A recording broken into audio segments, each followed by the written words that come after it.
Hey YouTube family.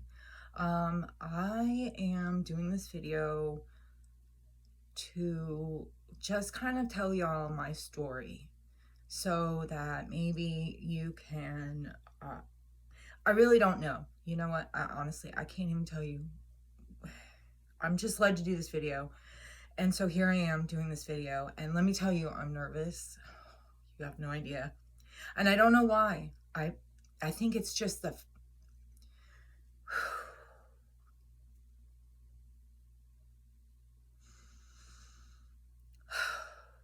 putting myself out there in this way. So I'm gonna do it, and here I am. I'm gonna just touch a little bit on my childhood so you can kind of understand my mind, I guess, or just a little bit about me. So I feel like I've always been spiritual, you know. I remember when I was really, really little, I was like 3 or 4. And when I was little, I lived with my mother, but my mother was homeless. And we would sleep in these cars that were parked in the middle of the woods. And I remember it was like 2:30, 3 o'clock in the morning. I didn't know what time it was, but you know, talking to my mom and that kind of thing, I figured out that it was about 2:30, 3 o'clock in the morning.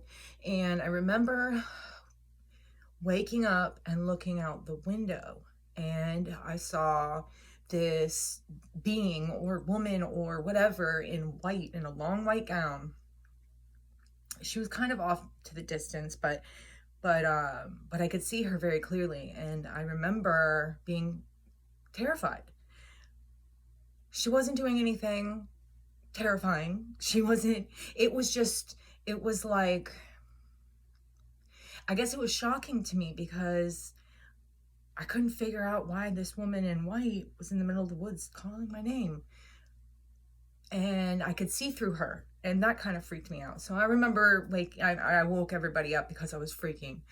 And, you know, of course, no, there's nothing in there. There's nothing in the woods. There's nothing out there. And that was that.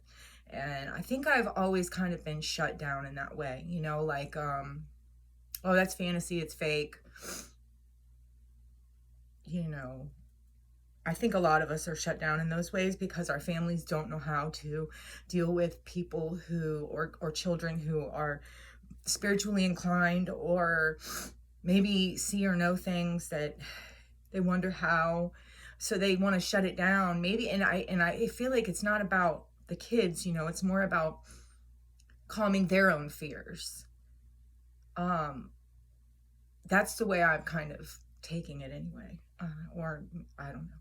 Anyway, so that's just one of the first experiences I remember specifically with the other side. I was scared of the dark my whole life. I still am. And it's funny because I know that nothing is going to hurt me, but it's because of that instilled fear from when I was little that I'm kind of battling, you know. It's always a battle. You know, I feel blessed to be able to do what I can do, but sometimes it's overwhelming and it can be very scary. And I think any spiritualist or tarot reader or anybody will tell you that when you start on this path, right, when you kind of, especially when you really ground yourself into the path of spirituality, you're going to go through some shit. And I think because the way I explained it to my friend was that you cannot teach from a place of lack of knowledge, right? So you have to have the knowledge, and the knowledge comes from experience. And so you got to go through some shit.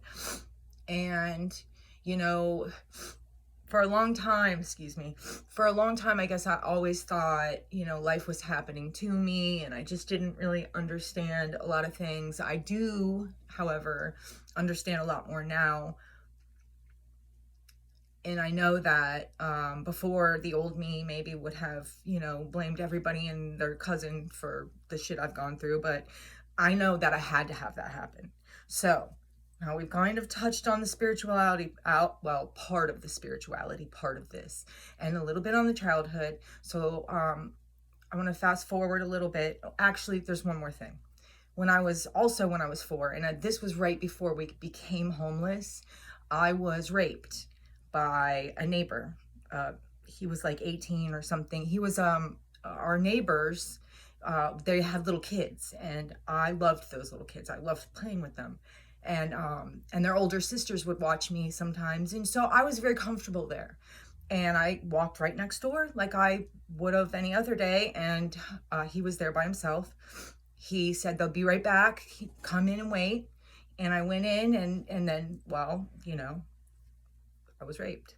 So that also affected me in a huge, like, colossal way. It gave me a severe lack of confidence, especially when I explained what happened to my mother in the best 4-year-old way I could. And basically, it was kind of shrugged off or blown off, and it wasn't real. Again, parents trying to protect themselves. I understand. I don't think my mother wanted to believe that that just happened to her daughter. I can't even imagine if... Anyway, so that is the other part of my childhood I think what is important to note. And I was abused a few other times, but nothing that severe after that. But anyway, so I've never really viewed even like interpersonal relationships in the same way that maybe other people might. I'm a loner.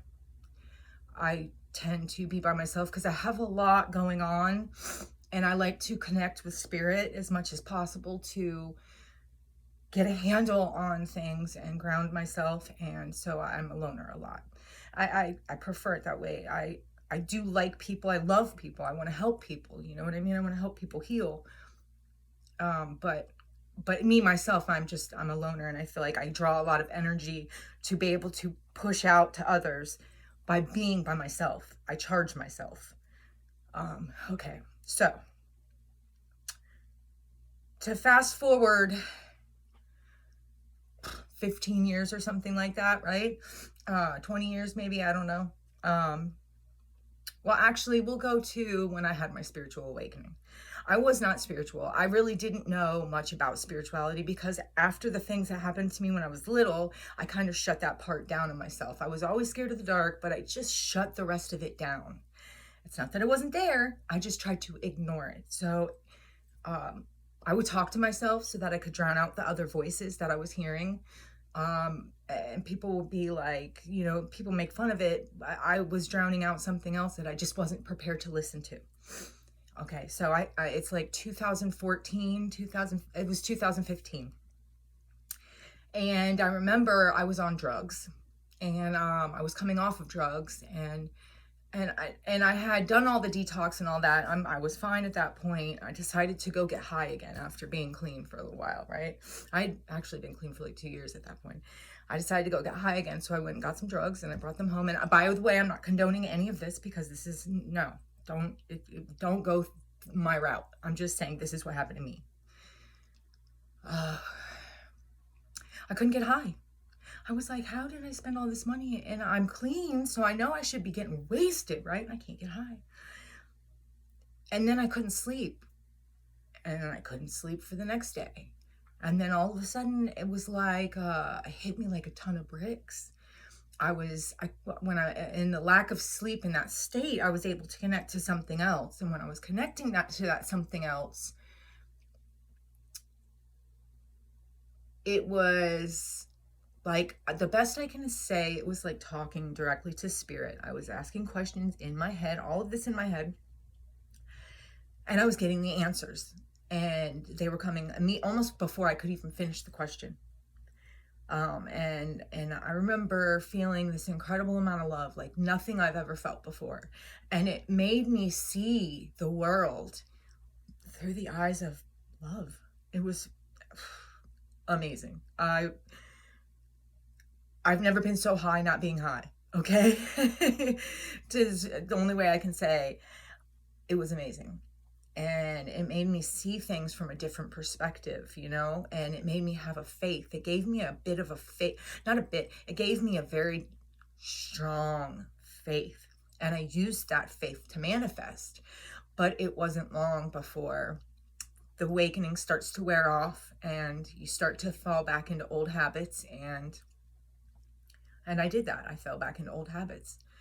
Um, and so I was good at that point for the most part for another few years, but eventually, doing the stupid shit caught up to me. And, I got evicted from the house I lived in for a very long time, because I couldn't pay the rent because I was on drugs. And I ended up on the street homeless. I lost everything. I watched the police put all of my stuff on the street, and then I proceeded to watch all the people in the neighborhood pick through all of my stuff.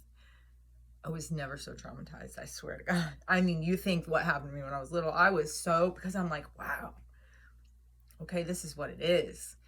And now I'm homeless. I have nothing. I mean, I never, besides being a little kid, I wasn't, taking care of myself in the woods. My mom was doing it.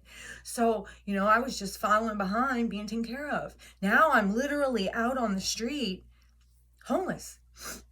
And then the drugs got worse, of course, And then I got into a relationship with this most severe narcissist that I have ever met. And he emotionally broke me down. He obliterated my confidence, made fun of my spirituality. Because I read tarot, he decided to go get tarot, and now he's going to become a tarot reader, and he makes it seem like just anyone can do it, and you're not special for this. I'm stronger than you. I'm smarter than you. I'm all of that. The kind of person that'll wait till you're naked and tell you don't look good. That's the kind of shit that I was going through.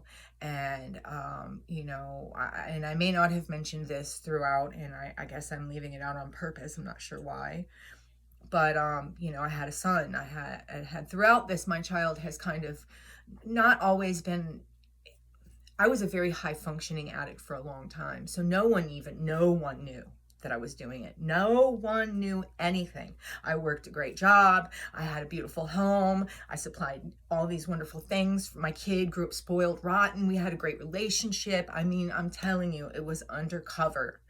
It was undercover for so long that when my ex, my son's father, had a major issue with drugs, my son was like, "Mommy, I'm so glad that you're not like that you don't do those things that Daddy does." And I'm sitting here in my head going, how fraudulent and phony I am.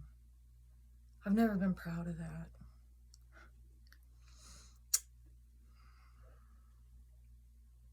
I think this was the fear of doing this video, is that it's going to bring up a lot of emotion. But I have to heal, and I guess this is a part of it, so here we go.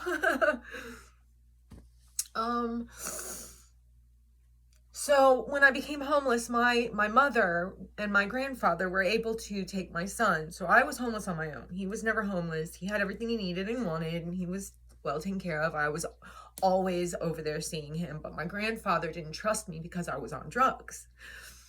He wouldn't let me live there.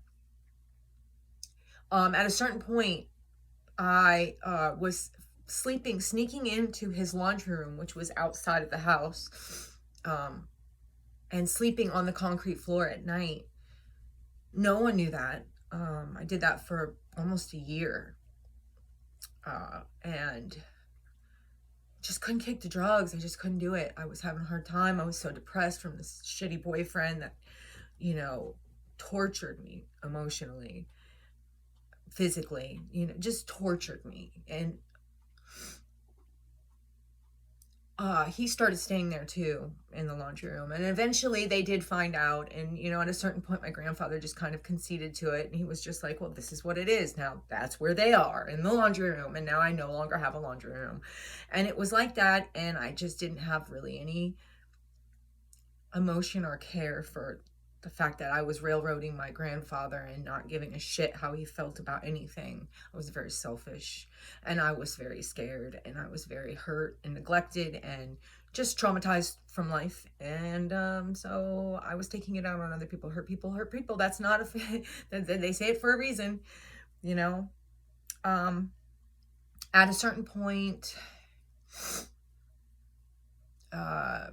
my grandfather moved out of that house, and then I ended up moving inside. Now my mom and my son are here, right?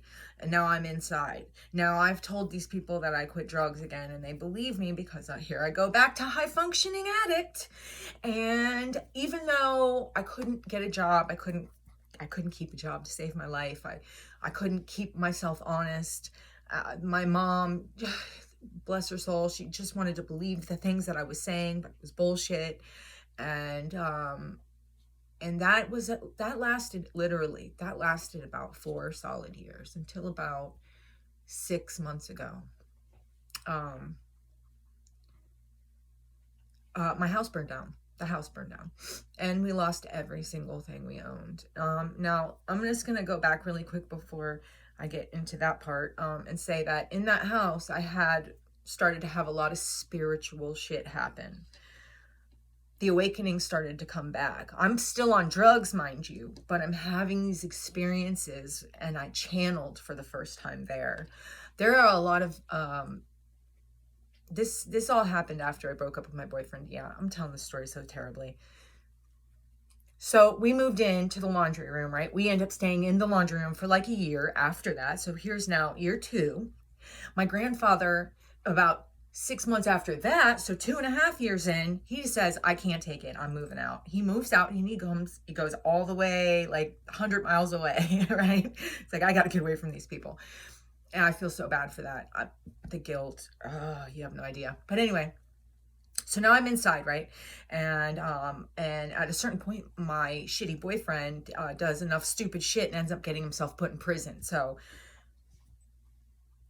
when I say the universe is something, you know what I'm saying? When the universe wants to push something on you, you have no choice but to ride that shit out, okay?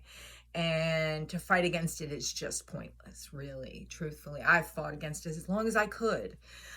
Him going to prison, I'll be honest with you, I had a hard time getting through it and getting emotionally over him because of the abuse. It was like a drug addiction itself. You know, trauma bonds are another form of an addiction. And just the way I would think of, say, heroin or, you know, cocaine or meth or whatever, I would think of him, right? And I would be fine for the first day or two. But day 3 hits, and now I'm fiending for this man. I'm fiending for a man who dogs me out and makes me feel like a piece of shit. But I got through it with a lot of help from the spirit, okay? Because spirit was there in my face. This is who you are. Prepare yourself for a ride. It's gonna be crazy. And I know it already has been, but you ain't seen nothing yet. That's the way I'm looking back. That's the way I was taking it, and that is the way it kind of has happened.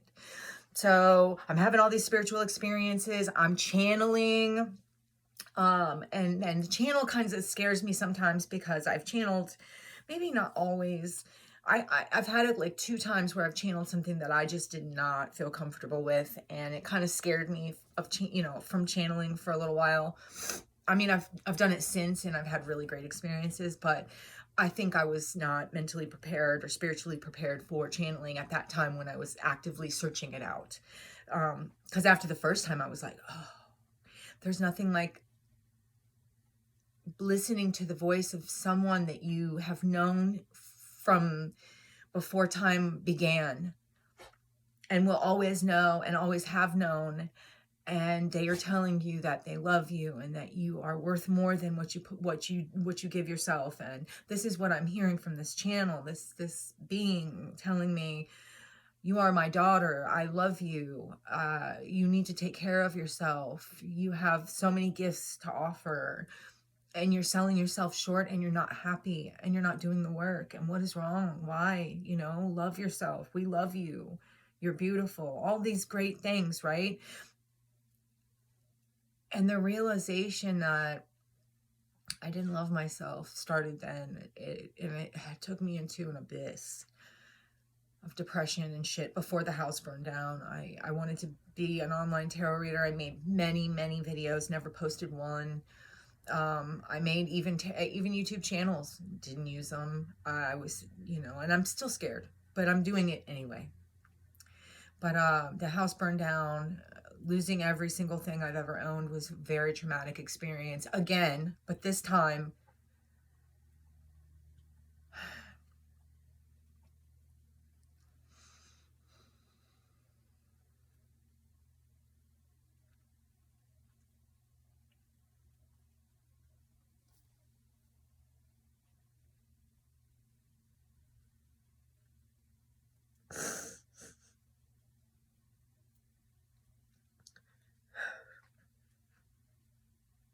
this one was one that I had a hard time recovering from.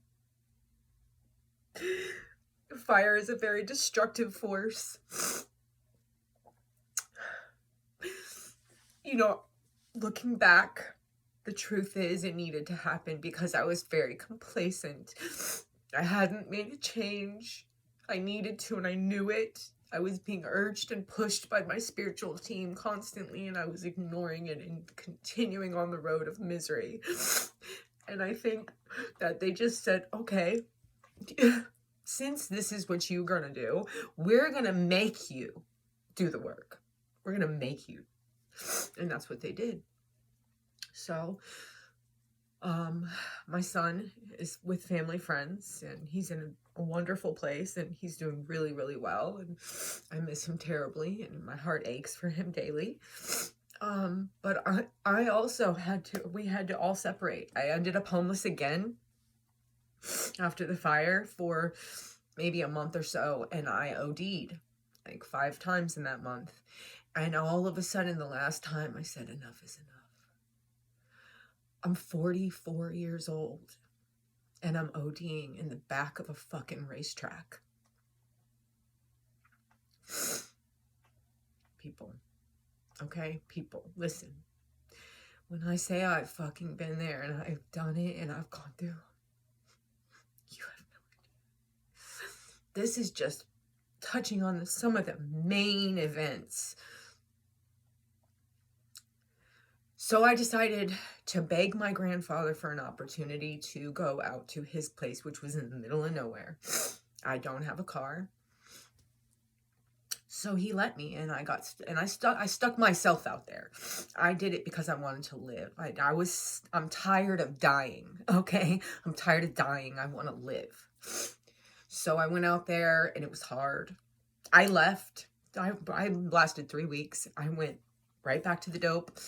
And that only lasted 24 hours. And I called my mom and my grandfather, and I said, please, I know, but I need this because I want to live. And my mom said, be at the Wawa at 9 a.m. And y'all, when I say I have never earlyed a damn thing, and I was an hour early there, I was 8 a.m. like, where is my mom? She's early all the time. How come she's not early today? She was late. Oh my gosh. I was like, I just want to get this going. I was eager to start the work. And that was about 4 months ago. Maybe 5. About 4 months ago. Like the middle of August. So I stayed at my mom's, my grandfather's, on a huge piece of land out in the middle of nowhere, and I started meditating. And meditation is what carried me through the first month of being drug-free. It was, I was beastly some days. Other days I was great. Some days I felt on top of the world. Other days I wanted to literally crawl in a hole and die. I sometimes begged God to take me away from this terrible place, right? And I had, every time I had to go minute by minute. You know, minute by minute. If I can get through this next minute, then I can get through another minute. And that's how I played it, just minute by minute. And so I did that for 2 months, and I was clean. I'm really proud of myself for that one. I quit smoking weed, everything. I quit everything. I had a little bit of a coffee addiction, but other than that, you know what I mean? I quit everything. And then one day my friend called me, or she reached out to me on Messenger, and she said, my dear Kayla, I need a friend. I need to talk to you. Now, mind you, this is the only friend that I can honestly say. I've known this woman for 40 years. We were like 4 years old when we met, okay? We've lived together many times, in and out of each other's lives. You know, every time we're gone, we might not see each other for 2 years, but then when we see each other again, it's like no time has passed, okay? I love this woman dearly. She is my soul sister. I can't say enough for this girl. Y'all don't know. But anyway, she called me and she said, my cousin just died. I'm taking care of her kids, and I have never been a mother before.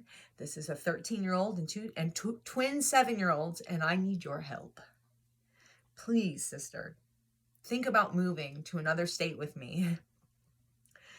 And so she said she lived in South Carolina. She said, I will put you on a bus in the morning if you will please come help me. And I was like, let's do this.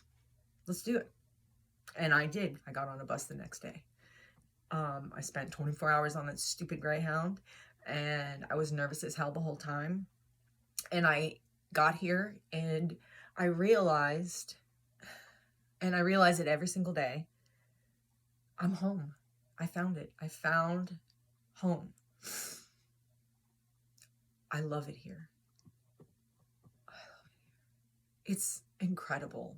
It's spiritual. It's so grounding. We live on a huge property. The beauty, you just don't know. I love it here. And I finally feel like I found my home. And now is when Spirit decides to tell me that I got some more shadow work to do. Yes. Thank you. So I got my little reprieve, and here we are in the middle of shadow work. Part of that shadow work is putting this video out here to let y'all know who I am. I am a tarot reader on YouTube. I just started it because I only finally had the balls when I got here. And now, mind you, all the setup that I have, see, this when I say things are just aligned. All of this stuff was here. Okay, it's crazy. I mean, minus my tarot cards that I've recently gotten, you know, a few things here and there. I mean, everything was here already. And it's like, how is this? But oh well, you know what? I'm not going to question it. I'm just going to be grateful. Okay, so basically, that is what I'm doing now. I work a regular job. I try not to work myself into the ground because I don't want to lose the energy and the focus for what I want to do here. I want to help people. I need a certain amount of money just to get by. So I'm not really worried about the money. In fact, at this point, the worry has kind of gone out the window because everything has been put in my path that's leading me to exactly where I need to be. And I don't have to force anything or question anything. It's just like when she called and said, I need your help. I'm going to send you a ticket. Will you come? And I said, yes. Within 12 hours, I was on a bus. I didn't question it. You know, I was nervous, you know, what's it going to be like? I didn't know what I was getting into, but I didn't question it. I just did it. And so I'm just doing this. And I'll make more videos about, you know, some of the things I've gone through. And I'm not going to stick with just tarot. I love tarot. But I want to do something. I don't want to do like, you know, oh, so-and-so loves you or doesn't love you or so-and-so cheating on. I don't want to do that shit because it's not important, man. Because the fact is we have a lack of love for ourselves, and the lack of love for ourselves is what puts us in the positions to be with the people who do those things to us. I did not love myself, and the man that I was with was a direct fucking reflection of that. But I will say, without these relationships, there are a lot of us who can't learn the lessons any other way. Most of us, all people, let's be honest, all people. it's one thing to hear it from somebody. It's a whole nother thing to live it. And once you live it, then you can get that lesson, and then you can teach from that place of knowing, right? And not knowing, I'm not saying that my route's going to work. I'm saying, here's an option. This is what I did to help me. Maybe what I did, you can get something out of it. Because at the end of the day, I just want to help the collective be happy, raise the vibration, bring some love into this shit, man. Start loving ourselves. You guys just, man, and I feel the energy from you guys, man. I feel it. I feel this. It's a mix sometimes of sadness and anxiety. And then some days it's so bursting with love and joy and acceptance, and everybody's kind of all over the place. Oh, there's Ari's rear end and her face making a debut. Yeah, that's lovely. Gotta love dogs. They don't give a shit. Oh, I'm so glad you guys get to witness that. Yay. And so is she. Anyway, I want to connect with y'all. I want to connect. I have another story I want to tell, but I'm not going to do it on this video because we're already 30 minutes in, and I know some people have other shit to do, and maybe 30 minutes is already too long. There's another video I'm going to do about something that I feel is very important, and it has to kind of do with ayahuasca, but the healing part of it. And I'll explain that in the other video. But for right now, I just want to let y'all go and know that I have been through the ringer, okay? I have been through it all. So much so that obviously I broke down, and I still have a hard time, you know, mending my heart from a lot of these things. But I have a place of knowledge that I'm coming from, and I'm trying to just part some of that knowledge out onto the collective and hope that it gives anybody at all a sense of direction or just a glimmer of hope. Let me tell you something. I was a gutter person. I was homeless, shooting up, okay? And I'm not glamorizing that. It was awful. To where I am now, so drastically different, a complete 180. And I did it within, I just decided. It was just that quick. I decided I don't want to do it anymore. I'm tired. And I changed my mind. And I changed everything. So I guess that's the message. And there's always that point where you can change your mind. And I'll tell you something else, just really quick so that you understand. I was also running not from just ODing 5 times in that month, but also now I have a warrant, and the cops are chasing me all the time. So when I say you can completely flip your life to the exact opposite of everything you are living right now by making the choice. Make the choice. If you really want it, man, I'm telling you, nothing will stop you. And then things, synchronicities, stuff just starts falling into your lap. You have to have a little bit of patience, okay? Because it's going to take some momentum. It needs a few weeks, maybe a couple weeks, a few weeks to get in there and marinate in the universe. And then all of a sudden, boom, boom, boom, boom. If you can hold on, I'm telling you, it'll once it starts, it just happens so fast. And then all of a sudden you're like me, looking around going, wow, wow, how different. How amazing. Wow. Okay, that's all I have. I just really wanted to tell you guys that. Thank you so much for watching. Anybody who does watch, I don't expect any viewers, but I hope that I get a few. That would be nice. Like, share, subscribe. I hope this helps somebody. I will be bringing some tarot videos, but I'm going to do a lot of spiritual messages, okay? Because I want to bring this vibration up, and we don't need to be dwelling on stupid people when we need to be focusing on the kingdom within, that palace within. That's the place that matters most. Once you start working on that, the rest just happens beautifully. The universe, it's amazing. Okay, I love you guys. Bye.